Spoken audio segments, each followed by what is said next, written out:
Hello students, last session के अंदर हमने पढ़ा था किसके बारे में? न्यूक्लियोटाइड के बारे में।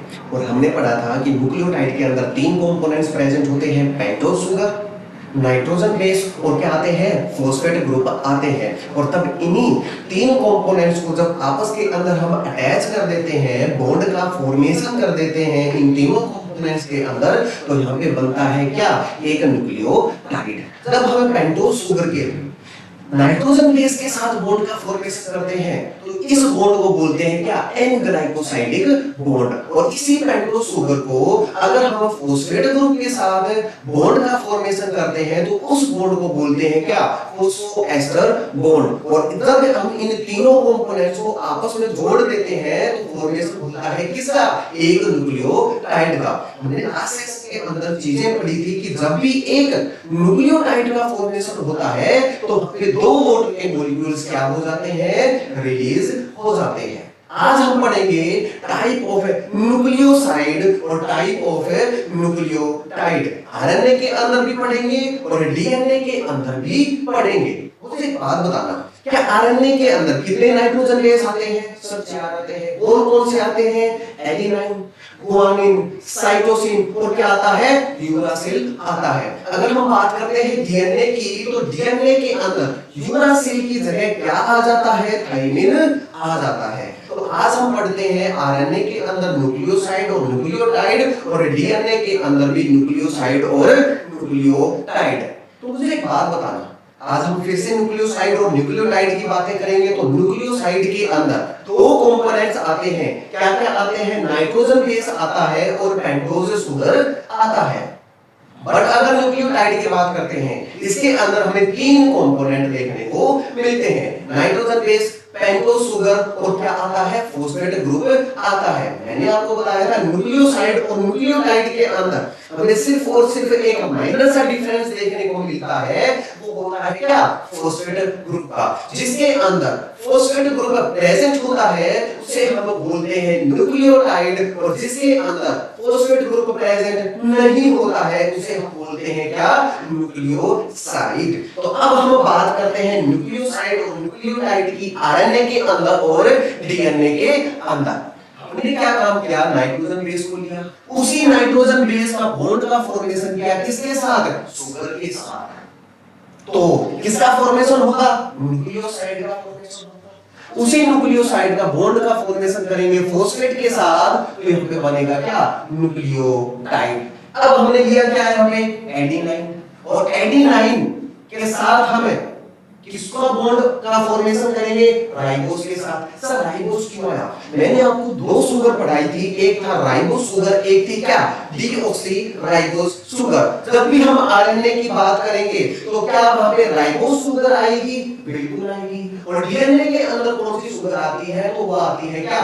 Deoxy ribose sugar. तो यहाँ पे कौन सी शुगर आएगी? राइबोस शुगर आएगी। जब भी हम नाइट्रोजन बेस के साथ राइबोस का बॉन्ड का फॉर्मेशन करेंगे, एक पेंटोज शुगर के साथ बॉन्ड का फॉर्मेशन करेंगे, तो फॉर्मेशन होगा किसका? न्यूक्लियोसाइड का, जिसे हम क्या बोलते हैं? एडेनोसिन बोलते हैं। क्या इसके अंदर फॉस्फेट ग्रुप आ चुका है? नहीं आया है, सिर्फ और सिर्फ न्यूक्लियोसाइड का फॉर्मेशन हुआ है। अब हम बॉन्ड बनाएंगे किसके साथ? फॉस्फेट के साथ। और जैसे ही हम फॉस्फेट ग्रुप के साथ बॉन्ड का फॉर्मेशन बनाएंगे तो यहाँ पे बनेगा क्या? एक न्यूक्लियोटाइड, जिसे हम क्या बोलते हैं? एडेनाइलिक एसिड। और इसी को हम बोलते हैं क्या? एएमपी। क्या इस न्यूक्लियोटाइड में क्या एक ही फॉस्फेट ग्रुप आया है? बिल्कुल आया है। तभी हमने इसको क्या बोला? एएमपी बोला। अब दूसरे की बात करते हैं क्या? गुआनिन। गुआनिन के साथ हम बॉन्ड का फॉर्मेशन करेंगे राइबोस शुगर, और यहाँ पे एक न्यूक्लियोसाइड का फॉर्मेशन होगा जिसे हम क्या बोलेंगे? गुआनोसिन बोलेंगे। तो क्या इसके अंदर फॉस्फेट ग्रुप आ चुका है? नहीं आया है। तो क्या हम इसको फॉस्फेट ग्रुप के साथ बॉन्ड का फॉर्मेशन करेंगे?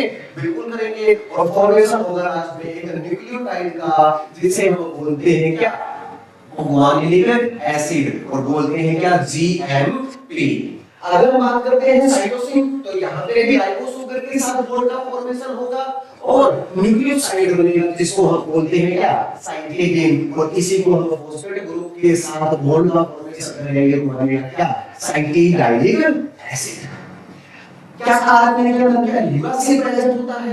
यही यूरासिल राइबोस शुगर के साथ बॉन्ड का फॉर्मेशन करेगा और न्यूक्लियोसाइड को हम उसको बोलते हैं क्या? यूरिडाइन। और यहाँ पे भी फॉस्फेट ग्रुप के साथ बॉन्ड का फॉर्मेशन होगा और न्यूक्लियोटाइड बनेगा जिसे हम बोलते हैं क्या? यूरिडाइलिक एसिड। तो ये चार नाइट्रोजन बेस थे जिनके हमने न्यूक्लियोसाइड देखे और न्यूक्लियोटाइड देखे एक आरएनए के अंदर। अब हम बात करते हैं किसकी? डीएनए की। डीएनए के अंदर मुझे एक बात बताना, क्या डीएनए के अंदर कौन सी शुगर आएगी? राइबो शुगर आएगी या डीऑक्सी राइबो शुगर आएगी? तो मैंने आपको बताया था कि जब भी हम डीएनए की बात करते हैं तो वहां पे जो पेंटोज शुगर होती है वो कौन सी होती है? डीऑक्सी राइबो शुगर होती है। तो यहाँ पे हम एडेनाइन लेंगे और उसी का फॉर्मेशन होगा किसके साथ? डीऑक्सी राइबो शुगर के साथ। और फॉर्मेशन होगा न्यूक्लियोसाइड को और उसी न्यूक्लियोसाइड को हम बोलते हैं क्या? Deoxy adenine. क्या बोलते हैं? Deoxy adenine. और जब यहाँ पे फॉस्फेट ग्रुप का क्या बनाएंगे? बॉन्ड का फॉर्मेशन बनाएंगे तो यहाँ पे बनेगा क्या? न्यूक्लियोटाइड, जिसे हम बोलते हैं क्या? Deoxy एडेनाइलिक acid. क्या यहाँ पे गुआनिन है? यही गुआनिन क्या राइबोस शुगर के साथ भी, मतलब डीऑक्सी राइबोस शुगर के साथ भी बॉन्ड का फॉर्मेशन करेगा और न्यूक्लियोसाइड बनेगा। उसी न्यूक्लियोसाइड को बोलते हैं क्या? Deoxy guanosine. क्या बोलते हैं?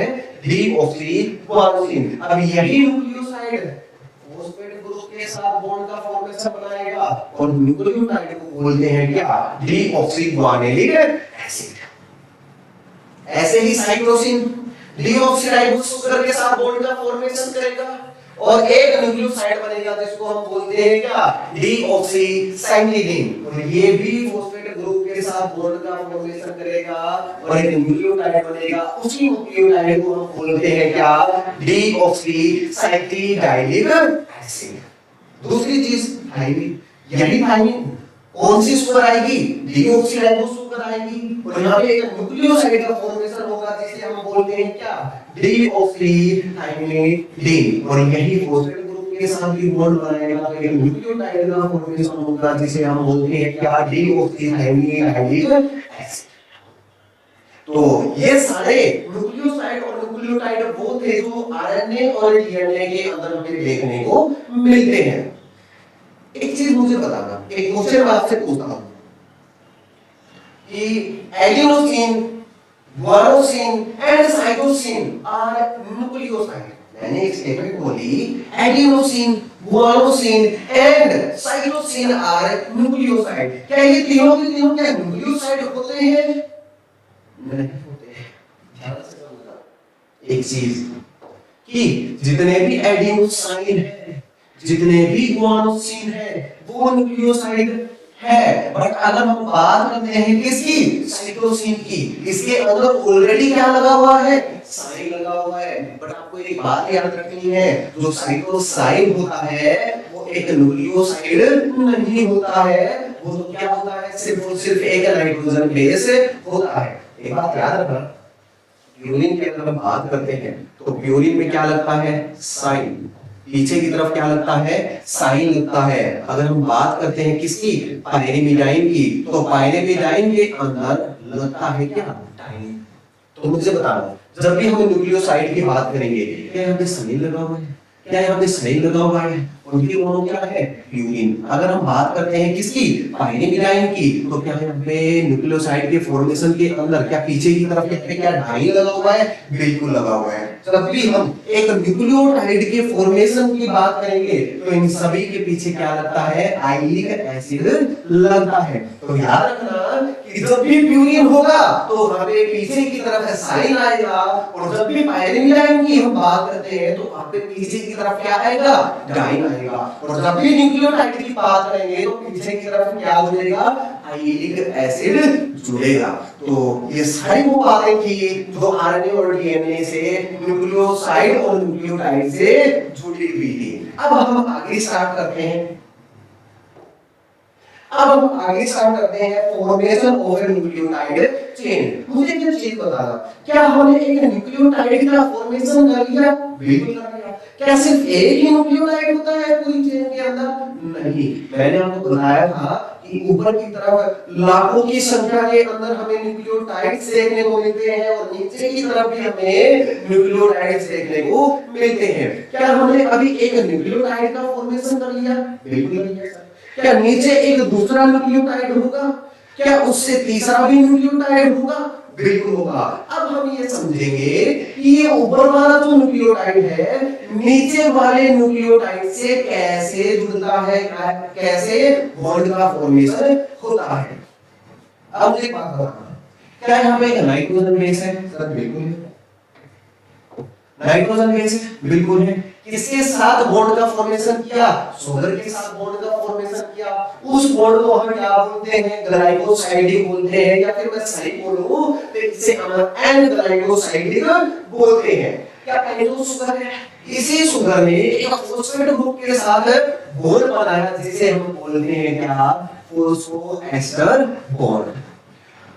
ग्लाइकोसाइडिक बॉन्ड जब बनेगा तो एक वाटर मॉलिक्यूल यहां से भी रिलीज होता है और एक वाटर मॉलिक्यूल फॉस्फोएस्टर बॉन्ड से भी क्या होता है? रिलीज होता है। तो एक न्यूक्लियोटाइड के अंदर दो वाटर के मॉलिक्यूल्स क्या हो जाएंगे?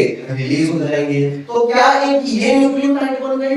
बिल्कुल बन गई। क्या दूसरी न्यूक्लियोटाइड यहां पर भी है? बिल्कुल है। अब इन्हीं दोनों न्यूक्लियोटाइड्स को हम आपस के अंदर क्या करेंगे? जोड़ेंगे। इनके अंदर हम बॉन्ड का फॉर्मेशन करेंगे। अब यहाँ पे क्या काम होता है मुझे बताना। क्या यहाँ पे कार्बन होगा? क्या थर्ड कार्बन के ऊपर क्या OH ग्रुप प्रेजेंट होता है? सर बिल्कुल होता है। क्या यहाँ पे फॉस्फेट ग्रुप है? बिल्कुल है। क्या इस फॉस्फेट के पास क्या दूसरा OH ग्रुप है? बिल्कुल है। मतलब इस सुगर के थर्ड कार्बन के ऊपर क्या OH ग्रुप हमने पढ़ा था? बिल्कुल पढ़ा। क्या ये न्यूक्लियोटाइड है और यहाँ पे जो फॉस्फेट ग्रुप है तो क्या यहाँ पे भी एक OH ग्रुप हमें देखने को मिलेगा? बिल्कुल। मतलब ऊपर वाले न्यूक्लियोटाइड के थर्ड कार्बन के ऊपर जो OH ग्रुप होता है वो बॉन्ड का फॉर्मेशन करता है नीचे वाले न्यूक्लियोटाइड के फॉस्फेट के साथ। तो यहाँ पे बॉन्ड का फॉर्मेशन होगा। एक चीज याद रखना, जब यहाँ पे एक बॉन्ड का फॉर्मेशन होगा तो यहाँ पे भी एक वाटर मॉलिक्यूल्स क्या हो जाता है? रिलीज हो जाता है। और इसी बॉन्ड को हम क्या बोलते हैं? फॉस्फोएस्टर बॉन्ड बोलते हैं। सर हमने इसको फॉस्फोएस्टर बॉन्ड क्यों बोला? तो मुझे एक बात बताना, क्या यहाँ पे एक कार्बन था? सर बिल्कुल था। क्या यहाँ पे एक फॉस्फेट था? बिल्कुल था। जब कार्बन और कार्बन के अंदर बॉन्ड का फॉर्मेशन होता है तो उसे हम बोलते हैं क्या? Ester bond. यहाँ पे कार्बन और फॉस्फेट के बीच के अंदर बॉन्ड का फॉर्मेशन हो रहा है तो उसे हम बोलेंगे क्या? Phosphoester bond. मतलब ये कि यहाँ पे भी एक फॉस्फोएस्टर बॉन्ड का फॉर्मेशन हो गया। अब मुझे एक बात जब ये पेंटोज शुगर जब फॉस्फेट शुगर के साथ बॉन्ड बनानी थी तो क्या यहाँ पे भी एक फॉस्फोएस्टर बॉन्ड था? बिल्कुल था। मतलब एक फॉस्फोरस वाले जंक्शन के ऊपर यहाँ पे भी हमें एक फॉस्फोएस्टर बॉन्ड मिल रहा है और यहाँ पे भी हमें एक फॉस्फोएस्टर बॉन्ड मिल रहा है। मतलब एक ही जंक्शन के ऊपर हमें दो फॉस्फोएस्टर बॉन्ड देखने को मिल रहे हैं। बिल्कुल देखने को मिल रहे हैं। और जब एक ही जंक्शन पे हमें दो एस्टर बॉन्ड मिल रहे हैं तो इस बॉन्ड को हम मिला के बोल देते हैं, इस बॉन्ड को मिला के हम बोल देते हैं क्या? फॉस्फोडाइएस्टर। ये फॉस्फोएस्टर बॉन्ड और ये वाला फॉस्फोएस्टर बॉन्ड और इन दोनों को मिला के हमने क्या बोल दिया? Phosphodiester bond. क्या ये फॉस्फोएस्टर बॉन्ड था? क्या ये फॉस्फोएस्टर बॉन्ड था? और दोनों ही फॉस्फोएस्टर बॉन्ड क्या एक जंक्शन के ऊपर बन रहे थे? क्या एक ही फॉस्फेट के अंदर बन रहे थे? बिल्कुल बन रहे थे। और जब एक ही जंक्शन के ऊपर हमें दो फॉस्फोएस्टर बॉन्ड देखने को मिल रहे थे उसी को हमने क्या बोला? मिला के दोनों फॉस्फोएस्टर बॉन्ड मिला के हमने बोल दिया फॉस्फोडाइएस्टर बॉन्ड। मुझे एक चीज बताना, क्या जब भी यहाँ पे फॉस्फोडाइएस्टर बॉन्ड का फॉर्मेशन हो रहा था तो क्या नाइट्रोजन बेस इंक्लूड हो रहा था? नहीं हो रहा था। नाइट्रोजन बेस को कहाँ है? अलग है। मतलब ये कि एक फॉस्फोडाइएस्टर बॉन्ड के अंदर नाइट्रोजन बेस इंक्लूड नहीं होता है। अब बात क्या आती है कि सर यहाँ पे फॉस्फोडाइएस्टर बॉन्ड का जो फॉर्मेशन हो रहा था उसकी डायरेक्शन क्या होती है, उसकी लिंकेज क्या होती है। तो मुझे एक बात बताना, क्या यहाँ पे कार्बन 3 था, क्या यहाँ पे कार्बन 5 था। जो फॉस्फोडाइएस्टर बॉन्ड की जो डायरेक्शन होती है, जो लिंकेज होती है, वो क्या होती है, C3 to C5 होती है। तो याद रखना, अब आपसे अगर पूछे कि फॉस्फोडाइएस्टर की जो डायरेक्शन होती है, लिंकेज होती है, वो क्या होती है, तो वो होती है C3 to C5। क्यों? क्योंकि ऊपर वाले कार्बन से क्या OH ग्रुप ने बॉन्ड बनाया, क्या यहाँ पे पेंटोस सुगर के क्या थर्ड कार्बन हमें देखने को मिल रहा था, बिल्कुल। क्या यहाँ पे कार्बन फिफ्थ पोजीशन पे था, बिल्कुल। और इन्हीं C3 और C5 के बीच के अंदर हमें दो फॉस्फोएस्टर बॉन्ड देखने को मिले, तो बोल दिया क्या, फॉस्फोडाइएस्टर बॉन्ड। अब मुझे एक बात बताओ, क्या ये न्यूक्लियोटाइड थी, क्या ये दूसरे वाले न्यूक्लियोटाइड से क्या ऑटोमेटिकली क्या बॉन्ड का फॉर्मेशन हो गया, बिल्कुल हो गया।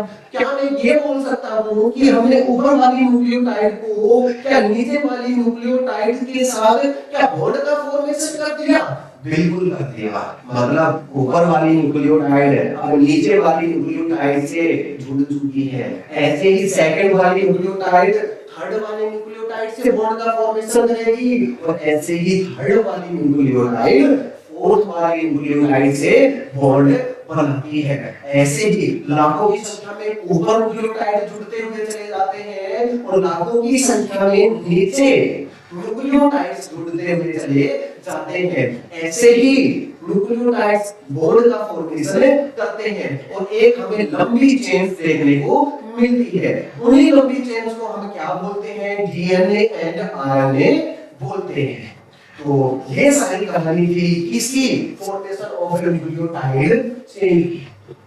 अब मुझे बात बता, अगर हम बात करते हैं सिर्फ और सिर्फ एक न्यूक्लियोटाइड की, जब भी एक न्यूक्लियोटाइड की बात करेंगे तो क्या एक न्यूक्लियोटाइड में क्या सिर्फ और सिर्फ हमें एक ग्लाइकोसाइड बॉन्ड देखने को मिलेगा, सर बिल्कुल देखने को मिलेगा।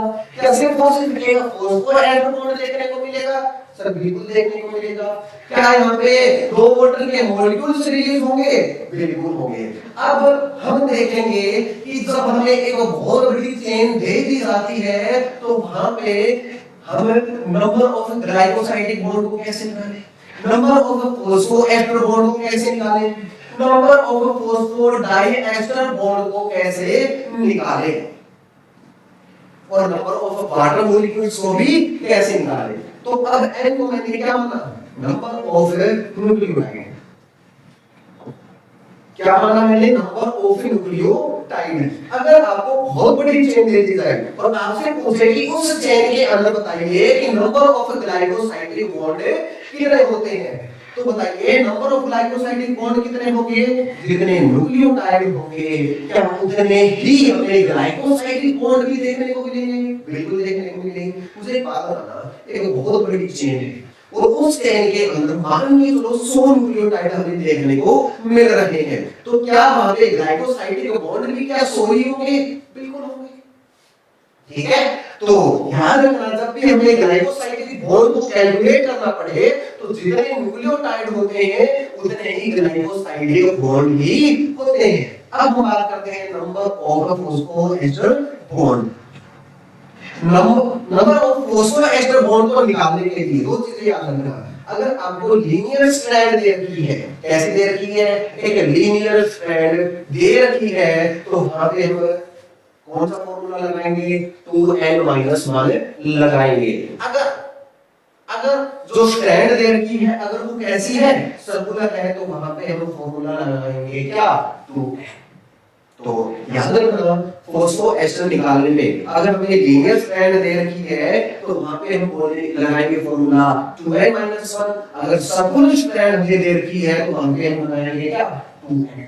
अब हम बात करते हैं किसी फॉस्फोडाइएस्टर बॉन्ड की, और फॉस्फोडाइएस्टर में भी हम बात करेंगे एक सिंगल स्ट्रैंडेड डीएनए की, और एक हम बात करेंगे क्या, डबल स्ट्रैंडेड डीएनए की। तो सिंगल स्ट्रैंडेड डीएनए मैंने क्या बात करी, एक सिंगल स्ट्रैंडेड डीएनए में जितने, अगर हमें फॉस्फोडाइएस्टर बॉन्ड निकालने हो तो फॉर्मूला लगेगा क्या, n-1। अगर हम बात करते हैं एक सर्कुलर की इस तरीके से, तो याद रखना जितने न्यूक्लियोटाइड होंगे उतने ही हमें फॉस्फोडाइएस्टर बॉन्ड देखने को मिलेंगे। तो याद रखना सिंगल स्ट्रैंडेड डीएनए के अंदर अगर लीनियर स्ट्रैंड हमें दे रखी है तो हम फॉर्मूला लगाएंगे क्या, n-1। अगर सर्कुलर स्ट्रैंड दे रखी है तो हम फॉर्मूला लगाएंगे क्या, n।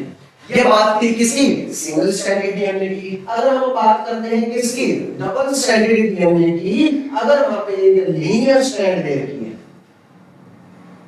अगर लीनियर स्ट्रैंड हमें दे रखी है तो हम फॉर्मूला लगाएंगे क्या, n-2। क्या यहां से भी n-1 आएगा, क्या इस वाली स्ट्रैंड से भी n-1 आएगा, तो आपस के अंदर जोड़ देंगे n-1 और n-1 को, तो क्या n-2 बन जाएगा, बिल्कुल। तो मतलब डबल स्ट्रैंडेड डीएनए दे रखा है और लीनियर का निकालना है तो हमें वहां पे क्या लगाएंगे, n-2 लगाएंगे। अगर हम बात करते हैं किसकी, सर्कुलर की,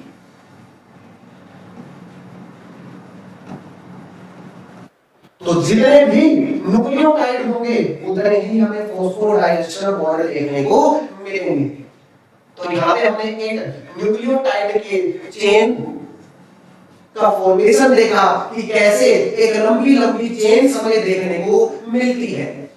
फिर उसके बाद में देखा कि अगर हमें बहुत लंबी चेन दे दी जाए तो ग्लाइकोसाइक्लिक बॉन्ड कितने होंगे, उसमें फॉस्फोएस्टर बॉन्ड कितने होंगे, उसके अंदर हमें फॉस्फोडाइएस्टर बॉन्ड कितने देखने को मिलेंगे। तो मुझे बात बताओ, क्या एक न्यूक्लियोटाइड का फॉर्मेशन देखा, उसी न्यूक्लियोटाइड से कैसे लंबी लंबी चेन्स बनती है, उन्हीं लंबी लंबी चेन्स को हम क्या बोलते हैं, डीएनए बोलते हैं। तो जो अब हम बात करते हैं किसकी, डीएनए की। तो डीएनए का फर्स्ट टाइम पे जो मॉडल दिया गया था वो किन्होंने दिया था, वुडसन एंड क्रिक ने दिया था। अब आप पढ़ेंगे क्या, 3D model proposed by Watson and Crick, मतलब कि ऐसे ही बहुत सारी लंबी लंबी चेन्स बनती है और उन्हें ही हम क्या बोलते हैं, डीएनए बोलते हैं। और जो डीएनए का जो 3D मॉडल था वो फर्स्ट टाइम किन्होंने दिया था, वुडसन एंड क्रिक ने दिया था। और इनका जो एक्सपेरिमेंट था वो किसके ऊपर बेस्ड था, वो बेस्ड था चार्गाफ के रिजल्ट के ऊपर और फ्रैंकलिन और विल्किंस के रिजल्ट के ऊपर। तो 3D मॉडल जो प्रपोज किया था वुडसन एंड क्रिक ने, वो पढ़ने से पहले हम देखेंगे कि चार्गाफ रूल क्या कहता है और फ्रैंकलिन और विल्किंस ने अपनी बातें क्या कही थी। तो हम स्टार्ट करते हैं क्या, ई चार्गाफ, क्या स्टार्ट करेंगे, ई चार्गाफ। और इन्होंने जो अपना रोल दिया था वो कब दिया था, 1950 के अंदर दिया था। मतलब ये ई चार्गाफ इन्होंने अपना एक्सपेरिमेंट जो किया था वो कब किया था, 1950 के अंदर किया था। इन्होंने क्या काम किया था कि प्लांट्स के ऊपर, माइक्रोब्स के ऊपर, एनिमल्स के ऊपर डीएनए को क्या किया था, स्टडी किया था। अगर मैं ये बोलूं ई से लेके ह्यूमंस तक डिफरेंट अलग अलग स्पीशीज के डीएनए के ऊपर इन्होंने क्या की, मॉलिक्यूलर एनालिसिस की। और इन्होंने देखा कि एक डीएनए के अंदर इन्होंने क्या देखा कि डीएनए को बाहर निकाला और उसी डीएनए में देखा इन्होंने एडेनाइन के नंबर को भी काउंट किया, थायमिन के नंबर को भी काउंट किया, ग्वानिन और साइटोसिन के नंबर को भी क्या किया, काउंट किया। और इन्होंने ये बोला कि एक डबल स्ट्रैंडेड डीएनए के अंदर जितनी अमाउंट प्यूरिन की होती है उतनी ही अमाउंट किसकी होती है, पायरिमिडाइन की होती है। मतलब ये कि प्यूरिन हमेशा पायरिमिडाइन के साथ बॉन्ड का फॉर्मेशन करेगा और पायरिमिडाइन हमेशा एक प्यूरिन के साथ बॉन्ड का फॉर्मेशन करेगा। इन्होंने क्या काम किया, एक इक्विवेलेंसी रूल दिया। किसके ऊपर एप्लीकेबल था, डबल स्ट्रैंडेड डीएनए के ऊपर एप्लीकेबल था। और उन्होंने ये बोला कि जितनी अमाउंट प्यूरिन की होती है उतनी ही अमाउंट किसकी होती है, पायरिमिडाइन की होती है। मतलब ये कि A प्लस G किसके बराबर होगा, हमेशा C प्लस D के होगा। अगर हम प्यूरिन और पायरिमिडाइन की रेशियो के बारे में हम बात करते हैं तो वो कितने कितनी आती है हमेशा 1 आती है। मतलब प्यूरीन और एक पाइरीमिडाइन की रेशियो की अगर हम बात करते हैं एक पूरे डीएनए के अंदर, तो ये जो रेशियो आती है वो कितनी आती है 1 आती है। क्यों? क्योंकि प्यूरीन हमेशा पाइरीमिडाइन के साथ बॉन्ड का फॉर्मेशन करेगा, पाइरीमिडाइन हमेशा प्यूरीन के साथ बॉन्ड का फॉर्मेशन करेगा। अच्छा मुझे एक बात बताना, एडेनिन जो होता है वो हमेशा थायमिन के साथ बॉन्ड का फॉर्मेशन करता है और इसके अंदर हमें 2 हाइड्रोजन बॉन्ड्स देखने को मिलते हैं। जो गुआनिन जो होता है वो हमें साइटोसिन के साथ बॉन्ड का फॉर्मेशन करता है और इसके अंदर हमें 3 हाइड्रोजन बॉन्ड्स देखने को मिलते हैं। तो मुझे एक बात बताना, एडेनिन हमेशा थायमिन के साथ बॉन्ड का फॉर्मेशन करेगा, गुआनिन हमेशा साइटोसिन के साथ बॉन्ड का फॉर्मेशन करेगा। मतलब ये एडेनिन हमेशा थायमिन के साथ बॉन्ड का फॉर्मेशन करेगा और गुआनिन हमेशा साइटोसिन के साथ बॉन्ड का फॉर्मेशन करेगा। तो मुझे एक बात बताना, जितना अमाउंट एडेनिन का होगा क्या उतना ही अमाउंट थायमिन का होगा? बिल्कुल। जितना अमाउंट गुआनिन का होगा क्या उतना ही अमाउंट हमें साइटोसिन का भी देखने को मिलेगा? बिल्कुल मिलेगा। तो इनकी जो रेशियो आती है वो कितनी आती है? 1 आती है। इतना याद रखो, ये एक डबल स्टैंडर्ड डीएनए के अंदर जितनी अमाउंट प्यूरीन की होती है उतनी ही अमाउंट किसकी होती है? पाइरीमिडाइन की होती है। अगर इनके हम रेशियो की बात करते हैं तो रेशियो कितनी आती है? 1 आती है। अगर इसके कंक्लूजन की हम बात करते हैं तो एडेनिन हमेशा थायमिन के बराबर होगा, गुआनिन हमेशा साइटोसिन के बराबर होगा, तो E/T भी 1 होगा और G/C भी कितना होगा? 1 होगा। एक चीज और याद रखना, ईच ग्राफ का जो रूल होता है वो सिर्फ और सिर्फ एक डबल स्टैंडर्ड डीएनए के ऊपर क्या होता है? एप्लीकेबल होता है। अब बात क्या आती है कि सर इनका जो डीएनए होता है वो डबल स्टैंडर्ड डीएनए के ऊपर एप्लीकेबल होता है और डबल स्टैंडर्ड आरएनए के ऊपर ही क्या होता है? एप्लीकेबल होता है। यहां में एक चीज समझो, आपको सिर्फ और सिर्फ यहाँ पे दे दिया जाए क्या? डीएनए और सिर्फ दे दिया जाए क्या? अब मुझे एक बात बताना, सिर्फ डीएनए को सिर्फ आरएनए को क्या हम इनको सिंगल स्टैंडर्ड समझे या फिर डबल स्टैंडर्ड समझे? एक बात याद रखना, जब भी हमें क्वेश्चंस के अंदर सिर्फ और सिर्फ डीएनए दिया जाता है तो हम उसे कंसीडर करते हैं क्या? Double standard DNA. अगर हमें क्वेश्चंस में सिर्फ और सिर्फ हमें आरएनए दिया जाएगा तो हम उसे कंसीडर करेंगे क्या? सिर्फ और सिर्फ सिंगल स्टैंडर्ड आरएनए। अब बात ये आती है, आज के टाइम पे जितना भी डीएनए हमें देखने को मिलता है वो कैसा होता है? डबल स्टैंडर्ड डीएनए होता है। बट अगर हम बात करते हैं आरएनए की, तो इस वर्ल्ड के अंदर जितना भी आरएनए हमें देखने को मिलता है वो कैसा होता है? सिंगल स्टैंडर्ड आरएनए होता है। तो एक चीज आप अपने दिमाग में ये डाल लेना कि अगर क्वेश्चन में डीएनए मिल जाए तो हम उसे डबल स्टैंडर्ड डीएनए कंसीडर करेंगे। अगर हम बात करते हैं आरएनए की, तो आरएनए के अंदर कहीं पे मिल जाए तो हम उसे सिंगल स्टैंडर्ड आरएनए कंसीडर करेंगे। एक बात और सुनना कि जो ईचार्गा का जो रूल था, जो भी उन्होंने एक्सपेरिमेंट किया था, उनके रिजल्ट के हिसाब से हमने एक अंदाजा लगाया कि जो ईचार्गा का रूल था वो ये कहता था कि जो डीएनए होता है इट कंटेन्स 2 स्ट्रैंड, मतलब डीएनए के पास कितनी स्ट्रैंड्स होती है? 2 स्ट्रैंड्स हमें देखने को मिलती है। फर्स्ट टाइम अंदाजा कहां से लगा? ईचार्गा के रूल से लगा। कैसे लगा? क्योंकि प्यूरीन हमेशा पाइरीमिडाइन के साथ बॉन्ड का फॉर्मेशन करेगा, पाइरीमिडाइन हमेशा प्यूरीन के साथ बॉन्ड का फॉर्मेशन करता है। तो ये सारी बातें थी किसकी? ईचार्गा की। और ये रेशियो याद रखना, amount of purine is equal to amount of pyrimidine. इसी एक्सपेरिमेंट को लेके एक क्वेश्चन भी आया हुआ है। क्वेश्चन ये है, if a plus g upon c plus t of one strand is 0.7, मतलब एक स्ट्रैंड के अंदर amount of purine upon amount of pyrimidine की जो रेशियो दे रखी है वो कितनी दे रखी है? 0.7 दे रखी है। तो बताइए दूसरी स्ट्रैंड के अंदर रेशियो कितनी होगी?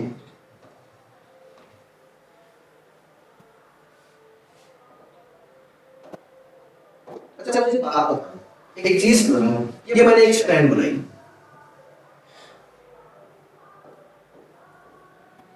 यहां मैंने लिया एडेनाइन, थाइमिन, गुआनिन, साइटोसिन और एडेनाइन। तो मुझे एक बात बताना, क्या ये स्ट्रैंड हमें है, क्या एडेनाइन के हमेशा सामने थाइमिन आएगा, क्या थाइमिन के सामने क्या एडेनाइन आएगा, गुआनिन के सामने क्या हमेशा साइटोसिन आएगा, और साइटोसिन के सामने हमेशा गुआनिन आएगा, और एडेनाइन के हमेशा क्या आएगा, आएगा। क्या इस स्ट्रैंड की हमें A plus G upon C plus D वाली रेशियो क्या निकाल लें? बिल्कुल निकाल लें। तो इस स्ट्रैंड में मुझे एक बात बताना कि कितना एडेनाइन प्रेजेंट है और कितना गुआनिन प्रेजेंट है। क्या 1, 2 और 3, क्या एडेनाइन प्लस गुआनिन, क्या इसके अंदर हमें 3 देखने को मिल रहे हैं? बिल्कुल देखने को मिल रहे हैं। C प्लस D की अगर हम बात करते हैं तो 1 और 2 हमें देखने को मिल रहे हैं। मतलब एक स्ट्रैंड के अंदर हम निकालते हैं amount of purine upon amount of pyridine, तो वो आती है क्या, 3/2 आती है। अगर हम इस स्ट्रैंड की अगर हम बात करते हैं तो इस स्ट्रैंड के अंदर तो बताइए एडेनाइन कितना है सर, 1 और 2। क्या इसके अंदर एडेनाइन प्लस 1 क्या हमें 2 ही देखने को मिल रहा है? बिल्कुल। और C प्लस की अगर हम बात करते हैं तो सर 1, 2 और 3। मतलब ये कि एक स्ट्रैंड के अंदर अमाउंट ऑफ प्यूरिन और अमाउंट ऑफ पायरीडाइन की रेशियो जितनी भी आती है उसकी रेसिप्रोकल हो जाती है दूसरी वाली स्ट्रैंड के अंदर। तो मुझे एक बात बताना कि अगर हमने एक स्ट्रैंड की A प्लस D और C प्लस की मतलब अमाउंट ऑफ प्यूरिन और अमाउंट ऑफ पायरीडाइन दे दी जाए तो क्या हम दूसरी स्ट्रैंड की रेशियो बिल्कुल निकाल सकते हैं? बिल्कुल निकाल सकते हैं। क्यों? क्योंकि एक स्ट्रैंड के अंदर जो रेशियो होती है वो क्या होती है, 0.7। क्या दूसरी स्ट्रैंड की भी हम निकाल लेंगे? बिल्कुल। क्या होगी दूसरी स्ट्रैंड की? इसके रेसिप्रोकल होगी, मतलब 10/7 होगी। क्यों? क्योंकि हमने अभी अभी पढ़ा था कि एक स्ट्रैंड में जितनी रेशियो होती है उसकी ही रेसिप्रोकल हमें दूसरी वाली स्ट्रैंड के अंदर देखने को मिलती है। तो एक बात याद रखना, जितनी भी amount of purine upon amount of pyridine की जो रेशियो होती है एक स्ट्रैंड में उसकी रेसिप्रोकल होती है दूसरी वाली स्ट्रैंड के अंदर। तो ऐसा नहीं है कि यहाँ से क्वेश्चन नहीं आ सकते, बल्कि ये क्वेश्चन क्या हुआ नीट में आया हुआ है। याद रखना कि ई चारगाफ रूल के ऊपर भी हमें क्वेश्चंस देखने को मिल रहे हैं। तो क्या ई चारगाफ हमने पढ़ा, कब दिया? 1950 के अंदर दिया। एप्लीकेबल किसके ऊपर होता है? सिर्फ और सिर्फ डबल स्टैंडर्ड डीएनए के ऊपर होता है और डबल स्टैंडर्ड आरएनए के ऊपर हमें देखने को मिलता है। एक पूरे डबल स्टैंडर्ड डीएनए के अंदर जितनी अमाउंट प्यूरिन की होती है उतनी ही अमाउंट किसकी होती है? पायरीडाइन की होती है। अब हम दूसरे वाले एक्सपेरिमेंट के बारे में हम बात करते हैं। क्या नहीं, उससे पहले हम पढ़ते हैं किसके बारे में? बेस रेशियो के बारे में। मतलब ये कि ई चारगाफ ने जो रूल दिया था, जो एक्सपेरिमेंट किया था, उससे हमें कुछ और कुछ अदर कंक्लूजन्स देखने को मिले थे। उसमें से अदर कंक्लूजन्स में से क्या आती है? बेस रेशियो आती है। और ये जो बेस रेशियो होती है वो क्या होती है? A plus D upon G plus C। ये जो बेस रेशियो होती है वो क्या होती है? A plus D upon G plus C। एक बात याद रखना, ये जो बेस रेशियो होती है वो कैसी होती है? स्पीशीज स्पेसिफिक होती है। सर आपका क्या मतलब है स्पीशीज स्पेसिफिक से? मुझे एक बात बताना, हमारे जो पूर्वज थे उनके अंदर जितनी भी बेस रेशियो थी क्या उतनी ही बेस रेशियो आज हमारे अंदर है? बिल्कुल है। मतलब जो बेस रेशियो होती है वो एक स्पीशीज के अंदर क्या होती है? कांस्टेंट रहती है। तो फर्स्ट ऑफ ऑल जो बेस रेशियो है वो स्पीशीज कांस्टेंट होती है और जो रेशियो होती है वो क्या होती है? A plus T upon G plus C।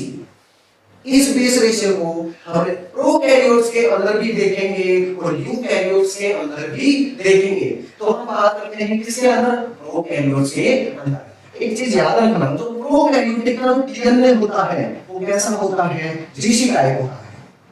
अब बात आती है कि सर जीसी टाइप से आपका क्या मतलब है? मतलब प्रोकैरियोटिक का जो डीएनए होता है उसके अंदर हमें ग्वानिन और साइटोसिन का नंबर हमें ज्यादा देखने को मिलता है as compare to adenine and thymine. या फिर मैं सीधी सीधी बात बोलूं, एक डीएनए है उसमें गुआनिन और साइटोसिन का नंबर ज्यादा होता है। इसी कारण हम उस डीएनए को बोल देते हैं जीसी टाइप। अब बात आती है कि उसको हमने जीसी टाइप क्यों बोला, क्योंकि उसके अंदर गुआनिन और साइटोसिन का नंबर क्या है, ज्यादा है। तो प्रोकैरियोटिक का जो डीएनए होता है वो जीसी टाइप होता है, और जो भी जीसी टाइप जो डीएनए होता है वो कैसे होते हैं, प्रिमिटिव डीएनए होते हैं। हम इनको क्या कंसीडर करते हैं, प्रिमिटिव डीएनए कंसीडर करते हैं। अब हम बात करते हैं प्रोकैरियोट्स के अंदर बेस रेशियो की। तो बेस रेशियो क्या होती है, A+T/G+C। तो मुझे एक बात बताना, क्या प्रोकैरियोट्स के अंदर क्या G+C मतलब जीसी गुआनिन और साइटोसिन का क्या नंबर ज्यादा होता है? सर बिल्कुल होता है। आपने अभी अभी हमें बताया था प्रोकैरियोट्स के अंदर गुआनिन और साइटोसिन का नंबर ज्यादा होता है, मतलब जीसी मतलब G+C का नंबर जब ज्यादा होगा तो बेस रेशियो क्या कम हमें देखने को मिलेगी? सर बिल्कुल देखने को मिलेगी। तो जो प्रोकैरियोट्स के अंदर जो बेस रेशियो होती है वो कैसी होती है, लेस देन 1 होती है। तो याद रखना, प्रोकैरियोटिक डीएनए जीसी टाइप होता है, प्रिमिटिव होता है, इसी कारण जो बेस रेशियो आती है वो क्या आ जाती है, लेस देन 1 आ जाती है। तो हमें यहाँ पे एग्जांपल याद रखना है किसका, ई कोलाई का। उसके अंदर जो बेस रेशियो होती है वो कितनी हमें देखने को मिलती है, 0.92 हमें देखने को मिलती है। अच्छा मुझे एक बात बताना, क्या मैंने आपको अभी अभी बताया था कि बेस रेशियो जो होती है वो क्या स्पीशीज स्पेसिफिक होती है? सर बिल्कुल होती है। तो मुझे एक चीज बता, ये देखो मैंने उठा के लेके आया एक ई कोलाई। इस ई कोलाई के अंदर बेस रेशियो कितनी होगी? सर 0.9 होगी, 0.92 होगी, बिल्कुल। ये मैं देखो दूसरा ई कोलाई उठा के लेके आया, तो बताइए इस ई कोलाई के अंदर बेस रेशियो कितनी होगी? सर 0.92 ही होगी। मैंने आपको बोला था कि एक स्पीसीज के अंदर क्या ई कोलाई ये है, क्या ई कोलाई ये है, क्या स्पीसीज सेम है? सर बिल्कुल सेम है। तो एक स्पीसीज के अंदर जो बेस रेशियो होती है वो कांस्टेंट रहती है। तो इस ई कोलाई की बेस रेशियो भी 0.92 होगी, और इस ई कोलाई की जो बेस रेशियो है वो क्या होगी, 0.92 होगी, क्योंकि जो बेस रेशियो होती है वो कैसी होती है, स्पीसीज स्पेसिफिक होती है। तो ये बात हमने किसकी की, प्रोकैरियोट्स की। अब हम बात करते हैं क्या, यूकैरियोट्स की। और जो यूकैरियोट्स का जो डीएनए होता है उसके अंदर एडेनाइन और थाइमिन का नंबर क्या होता है, ज्यादा होता है। इसी कारण हम यूकैरियोट्स के डीएनए को क्या बोलते हैं, एटी टाइप बोलते हैं। तो जो यूकैरियोट्स का जो डीएनए होता है एटी टाइप होता है, और कैसा होता है, एडवांस्ड डीएनए होता है। कैसा होता है, एडवांस्ड डीएनए होता है। अगर हम यूकैरियोट्स में बेस रेशियो की बात करें तो मुझे एक बात बताना, क्या A+T की वैल्यू ज्यादा होगी? सर बिल्कुल होगी। तो बेस रेशियो भी क्या हमें एक से ज्यादा देखने को मिलेगा? सर बिल्कुल देखने को मिलेगा।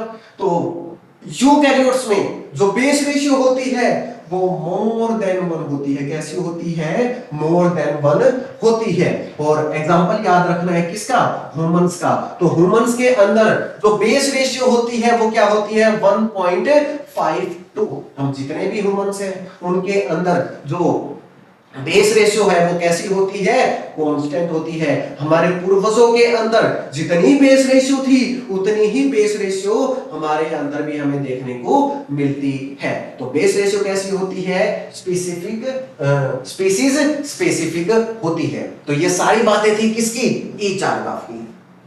अब हम बात करते हैं विल्किंस एंड फ्रैंकलिन के बारे में। इन्होंने जो अपना एक्सपेरिमेंट किया था वो कब किया था, 1952 के अंदर किया था। इन्होंने जो अपना काम किया था वो किसके ऊपर किया था, डीएनए के ऊपर किया था। फर्स्ट टाइम बायोलॉजी के अंदर इन्होंने क्या यूज की, एक्सरे डिफ्रैक्शन की, वो भी किसके ऊपर, डीएनए के ऊपर। सर आप कहना क्या चाह रहे हो, मैं सिर्फ इतना कहना चाह रहा हूं कि बायोलॉजी के अंदर फर्स्ट टाइम डीएनए के ऊपर इन्होंने एक्सरे यूज की थी। सर कैसे की थी, इन्होंने क्या काम किया, एक टेस्ट ट्यूब ली, उस टेस्ट ट्यूब के अंदर क्या डाला, डीएनए को, और इस डीएनए को कहां से इस डीएनए से क्या निकलवाई? एक्सरे निकलवाई। तो मुझे एक बात बताना, उस डीएनए से जब एक्सरे निकलवाई तो क्या उस डीएनए का क्या हमें एक्सरे देखने को मिलेगा? सर बिल्कुल देखने को मिलेगा। और जब इन्होंने उस एक्सरे को देखा तो उनको वो एक्सरे समझ में ही नहीं आया। किसे? विल्किंस एंड फ्रैंकलिन को। देखो टेक्निकली इन्होंने बहुत अच्छा काम किया था। फर्स्ट टाइम इन्होंने एक्सरे का यूज किया और एक्सरे का यूज किया और इन्होंने क्या निकाली? एक्सरे निकाला। किसका? डीएनए का। तो टेक्निकली अगर हम देखें तो इन्होंने बहुत अच्छा काम किया था, बट जो काम किया था उनको खुद को ही समझ में नहीं आ रहा था कि ये क्या है। मेहनत करके थी तो कुछ ना कुछ तो बोलना था। तो ये बोलते हैं विल्किंस एंड फ्रैंकलिन उस एक्सरे को देख के कि जो डीएनए होता है वो कैसा होता है सर? डबल स्ट्रैंडेड डीएनए होता है। मतलब हमें डीएनए के अंदर दो स्ट्रैंड्स देखने को मिलती है। सर बिल्कुल ठीक है, दो स्ट्रैंड्स होती है, बट ये बोलते हैं कि जो डीएनए होता है वो डबल स्ट्रैंडेड तो होता ही है, बट साथ के साथ कैसा होता है? पैरेलल होता है। मैं आगे चल के आपको बताऊंगा कि जो डीएनए होता है वो डबल स्ट्रैंडेड तो होता ही है, बट जो दोनों स्ट्रैंड्स होती है वो पैरेलल नहीं होती है। वो दोनों स्ट्रैंड्स कैसी होती है? एंटी पैरेलल होती है। तो इन्होंने जो बोला वो मैं आपको बता रहा हूं कि जो डीएनए होता है वो डबल स्ट्रैंडेड होता है और जो दोनों स्ट्रैंड्स होती है वो कैसी होती है? पैरेलल होती है। और इन्हीं के रिजल्ट को यूज करते हैं कौन? Watson and Crick. और जब इनके रिजल्ट को यूज करते हैं तो उन्होंने एक 3D मॉडल दिया था डीएनए का। किन्होंने? वाटसन एंड क्रिक ने। अगर हम बात करते हैं 1962 की, 1962 में इनको नोबेल प्राइज दिया जाता है। किस किस को? वाटसन, क्रिक और किसको? विल्किंस को। अब बात यह आती है कि सर फ्रैंकलिन को नोबेल प्राइज क्यों नहीं मिला? अब बात यह आती है कि सर फ्रैंकलिन को नोबेल प्राइज क्यों नहीं मिला? क्योंकि ये फीमेल थी, लेडीज थी। क्या फीमेल और लेडीज को क्या नोबेल प्राइज नहीं दिया जाता? तो ऐसा नहीं है। क्यों? क्योंकि 1962 के अंदर फ्रैंकलिन की क्या हो गई थी? डेथ हो गई थी। और मरे हुए इंसान को जिसकी डेथ हो जाती है उसको कभी भी नोबेल प्राइज नहीं दिया जाता। तो 1962 के अंदर नोबेल प्राइज दिया गया किसको? वाटसन, क्रिक और किसको? विल्किंस को। तो ये इनका एक्सपेरिमेंट था। अब हम पढ़ते हैं क्या? 3D model, 3D structure of DNA, DNA double helix model. जो डीएनए डबल हेलिक्स मॉडल था वो किन्होंने दिया था? वाटसन एंड क्रिक ने दिया था। इनका जो मॉडल था वो किस किस के बेस के ऊपर था? किस किस के एक्सपेरिमेंट के ऊपर बेस्ड था? वो था ई चारगाफ के ऊपर और विल्किंस एंड फ्रैंकलिन के ऊपर। तो इन्होंने इन दोनों एक्सपेरिमेंट के बेस के ऊपर क्या दिया? डीएनए डबल हेलिक्स मॉडल दिया। किन्होंने? वाटसन एंड क्रिक ने। कब दिया? 1952 के अंदर दिया। अब बात करते हैं किसकी? DNA double helix model. तो इस डीएनए डबल हेलिक्स मॉडल के अंदर वाटसन एंड क्रिक बताते हैं कि जो डीएनए होता है वो कैसा होता है? डबल स्ट्रैंडेड होता है। मतलब हमें इस डीएनए के अंदर एक स्ट्रैंड ये देखने को मिलती है और दूसरी वाली स्ट्रैंड हमें ये देखने को मिलती है। मतलब जो डीएनए होता है वो कैसा होता है? डबल स्ट्रैंडेड होता है। अगर मैं बोलूं 99.9999% ऑर्गेनिजम्स के अंदर हमें जो डीएनए है वो डबल स्ट्रैंडेड देखने को मिलता है। तो क्या सर जो डीएनए है क्या वो सिंगल स्ट्रैंडेड भी होता है? बिल्कुल होता है। कुछ वायरसेस के अंदर हमें सिंगल स्ट्रैंडेड डीएनए भी देखने को मिलता है। तो वाटसन एंड क्रिक ने सबसे पहले ये बताया कि जो डीएनए होता है वो कैसा होता है? डबल स्ट्रैंडेड डीएनए होता है और कुछ सिंगल स्ट्रैंडेड डीएनए भी हमें देखने को मिलता है कुछ वायरसेस के अंदर। इसके पहले एक चीज समझिए आप। हाँ जी बिल्कुल। जब भी हम एक न्यूक्लियोटाइड के चेन का फॉर्मेशन करते हैं तो मुझे एक बात बताना, क्या यहाँ पे C5 आ रहा है? क्या कार्बन की पोजीशन यहाँ पे 5th है? बिल्कुल। तो इसे हम बोलते हैं क्या? 5' एंड। और इसे 5' एंड के ऊपर क्या हमें एक फॉस्फेट ग्रुप देखने को मिल रहा है? बिल्कुल देखने को मिल रहा है। अब आइए दूसरी तरफ, क्या यहाँ पे भी कार्बन 3rd होगा? बिल्कुल होगा। और इसी कार्बन के थर्ड के ऊपर हमें एक OH ग्रुप देखने को मिलता है, तो इसे हम बोलते हैं क्या, 3 डैश एंड, मतलब 5 डैश एंड हमें यहां देखने को मिलता है, जिसके ऊपर क्या होता है, फॉस्फेट ग्रुप होता है। अगर हम बात करते हैं इस 3 डैश एंड की, और इस 3 डैश एंड के ऊपर हमें एक OH ग्रुप देखने को मिलता है। मतलब ये कि अगर मैं आपसे अगर आप पूछो कभी भी इन फ्यूचर कि 5 डैश एंड है, तो आपको समझ जाना है कि उस एंड के ऊपर क्या लगा हुआ है, फॉस्फेट ग्रुप लगा हुआ है। अगर मैं आपको बोलूं 3 डैश एंड, तो 3 डैश एंड के ऊपर क्या प्रेजेंट होता है, तो OH ग्रुप प्रेजेंट होता है। आगे हम बात करते हैं, ठीक है। तो फर्स्ट ऑफ ऑल जो वॉटसन एंड क्रिक ने यहाँ पे बोला था, क्या बोला था कि जो डीएनए होता है वो डबल स्टैंडर्ड होता है। सर बिल्कुल होता है। आगे वॉटसन एंड क्रिक बोलते हैं कि जो जो दोनों स्ट्रैंड्स होती है वो पैरेलल नहीं होती है, वो एंटी पैरेलल होती है। कैसी होती है, वो एंटी पैरेलल होती है। मुझे एक बात बताना, क्या यहाँ पे 5 डैश एंड है, सर बिल्कुल है। और 5 डैश एंड पे मैंने आपको अभी अभी बोला था क्या फॉस्फेट ग्रुप प्रेजेंट होता है, सर बिल्कुल प्रेजेंट होता है। क्या इसकी तरफ आए, क्यों यहाँ पे 3 डैश एंड है, सर बिल्कुल है। और 3 डैश एंड के ऊपर क्या OH ग्रुप प्रेजेंट होता है, सर बिल्कुल।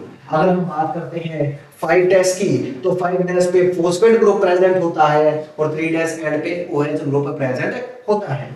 ये बात थी एक स्ट्रैंड की। अब हम बात करते हैं दूसरे वाले स्ट्रैंड की।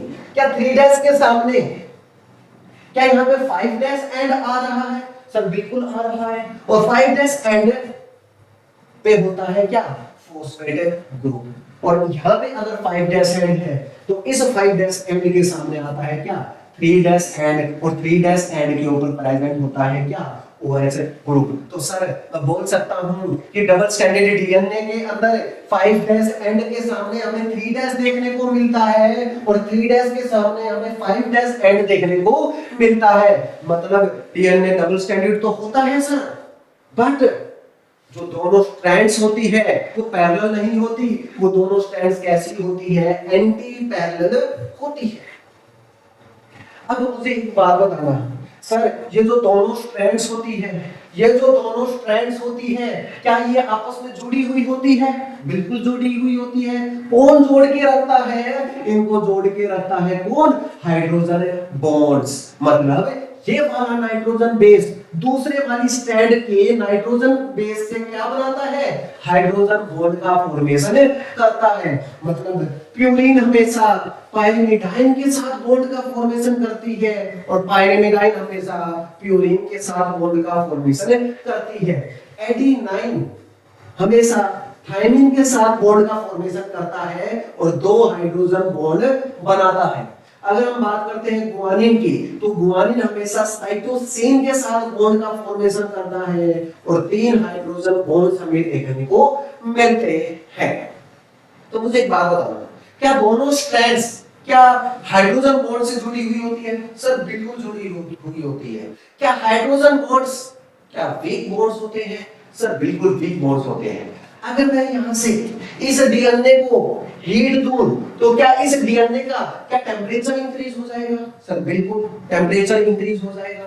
जैसे ही टेम्परेचर इंक्रीज होगा, तो क्या हाइड्रोजन बॉन्ड्स क्या ब्रेक होने लग जाएंगे, सर कैसे होने लग जाएंगे, क्यों, क्योंकि जो हाइड्रोजन बॉन्ड्स होते हैं वो वीक हाइड्रोजन बॉन्ड्स होते हैं। वो कैसे होते हैं, वीक होते हैं। तो जैसे ही हम हीट देंगे, जैसे ही टेम्परेचर इंक्रीज होगा, तो क्या हाइड्रोजन बॉन्ड्स ब्रेक होते चले जाएंगे, सर बिल्कुल ब्रेक होते चले जाएंगे। मतलब ये जो दोनों स्ट्रैंड्स होगी, क्या वो अलग अलग चली जाएंगी, सर बिल्कुल चली जाएंगी। वो दोनों स्ट्रैंड्स क्या दूर दूर हो जाएंगी, सर बिल्कुल हो जाएंगी। तो मैं ये बोल सकता हूं कि ये जो हाइड्रोजन बॉन्ड्स होते हैं, इन दोनों स्ट्रैंड्स को चिपका के रखते हैं, आपस के अंदर जोड़ के रखते हैं। तो क्या मैं ये बोल सकता हूं कि हाइड्रोजन बॉन्ड्स इन दोनों स्ट्रैंड्स को क्या स्टेबिलिटी प्रोवाइड करते हैं।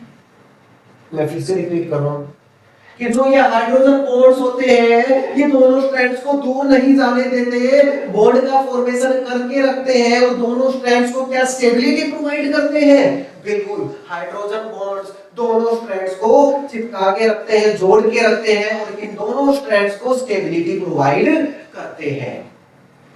अच्छा मुझे एक बात बताना, अगर मैं आपको एक स्ट्रैंड दे दूं ए, टी, जी और सी, क्या आप इस स्ट्रैंड को देख के क्या दूसरी वाली स्ट्रैंड्स को निकाल लोगे? बिल्कुल। क्यों? क्योंकि एडेनाइन के सामने थाइमिन आता है और थाइमिन के सामने गुआनिन, थाइमिन के सामने एडेनाइन आता है, गुआनिन के सामने साइटोसिन और साइटोसिन के सामने गुआनिन। मतलब अगर अब हमें एक स्ट्रैंड दे दी जाए तो हम दूसरी स्ट्रैंड्स भी निकाल लेंगे। क्यों निकाल लेंगे? क्योंकि एडेनाइन के सामने हमेशा थाइमिन आता है और गुआनिन के सामने हमेशा साइटोसिन आता है। तो मैं बोल सकता हूं कि ये वाली स्ट्रैंड इस वाले स्ट्रैंड के क्या कॉम्प्लीमेंट्री है? सर बिल्कुल है। तो ये वाली स्ट्रैंड क्या इस वाली स्ट्रैंड के क्या कॉम्प्लीमेंट्री है? बिल्कुल है। मतलब जो दोनों स्ट्रैंड्स होती है डीएनए की वो कैसी होती है? एक दूसरे के कॉम्प्लीमेंट्री होती है। तो ये सारी बातें थी जो वॉटसन एंड क्रिक ने अपने इस डीएनए डबल हेलिक्स मॉडल के अंदर बताई। अच्छा मुझे एक बात बताओ आप, अगर हम इस डीएनए को एक कंपेयर करते हैं लैडर के साथ, लैडर कैसा होता है?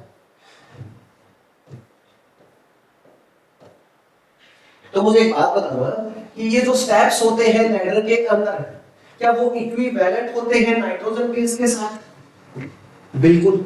ये जो स्टिक होती है या मैं बोलूं ये जो बैकबोन होती है वो इक्विवेलेंट होती है किसके साथ? फॉस्फेट ग्रुप के साथ और पेंटोज शुगर के साथ। मतलब हम अपने डीएनए को अगर हम लैडर के साथ कंपेयर करते हैं तो जो स्टेप्स होते हैं लैडर के अंदर वो किसके इक्विवेलेंट होते हैं? नाइट्रोजन बेस के साथ इक्विवेलेंट होते हैं। जो बैकबोन होती है वो किसके इक्विवेलेंट होती है? वो फॉस्फेट ग्रुप की इक्विवेलेंट होती है और पेंटोज शुगर के इक्विवेलेंट होती है। हम पढ़ते हैं आगे। तो याद रखना कि जो स्टेप्स होते हैं डीएनए के अंदर वो किसके बने होते हैं? नाइट्रोजन बेस के बने होते हैं। अगर हम बात करते हैं बैकबोन ऑफ डीएनए की तो वो होती है फॉस्फेट और शुगर की। दूसरी चीज जो एनसीईआरटी भी लिखती है कि जो मेन हॉलमार्क होता है डीएनए का क्या वो कॉम्प्लीमेंट्री वाला होता है? बिल्कुल होता है। मेन हॉलमार्क भी कॉम्प्लीमेंट्री होता है और मोस्ट इंपॉर्टेंट जो कैरेक्टरिस्टिक होता है डीएनए का वो क्या होता है? कॉम्प्लीमेंट्री होता है। क्यों होता है? क्योंकि कॉम्प्लीमेंट्री के अंदर प्यूरिन हमेशा पायरिमिडाइन के अंदर के साथ बॉन्ड का फॉर्मेशन करता है। एडेनाइन हमेशा थाइमिन के साथ बॉन्ड का फॉर्मेशन करेगा और यहाँ पे हमें दो हाइड्रोजन बॉन्ड्स देखने को मिलते हैं। जो गुआनिन होता है वो साइटोसिन के साथ बॉन्ड का फॉर्मेशन करता है और 3 हाइड्रोजन बॉन्ड्स हमें देखने को मिलते हैं। दूसरी बात जो दोनों स्ट्रैंड्स होती है, मेरे को डीएनए कैसा है? Double stranded DNA. और वो जो दोनों स्ट्रैंड्स होती है वो पैरेलल नहीं होती। कैसी होती है? एंटी पैरेलल होती है। हमने अभी अभी पढ़ा था कि 5 डैश के सामने क्या 3 डैश आता है? बिल्कुल आता है। क्या 3 डैश के सामने क्या 5 डैश आता है? बिल्कुल आता है। तो जो दोनों स्ट्रैंड्स होती है वो कैसी होती है? एंटी पैरेलल होती है। तो ये जो सारी बातें हैं वही बताई थी किन्होंने? वॉटसन एंड क्रिक ने अपने डीएनए डबल हेलिक्स मॉडल के अंदर। जो मॉडल था वो कब दिया गया था? 1952 के अंदर दिया गया। नोबेल प्राइज कब मिला? 1962 के अंदर मिला। किस किस को मिला? वॉटसन, क्रिक और विल्किंस को मिला था। तो आज के सेशन के अंदर सिर्फ इतना ही। कल हम आगे स्टार्ट करेंगे कॉन्फ़िगरेशन ऑफ डीएनए के बारे में हम आगे पढ़ेंगे।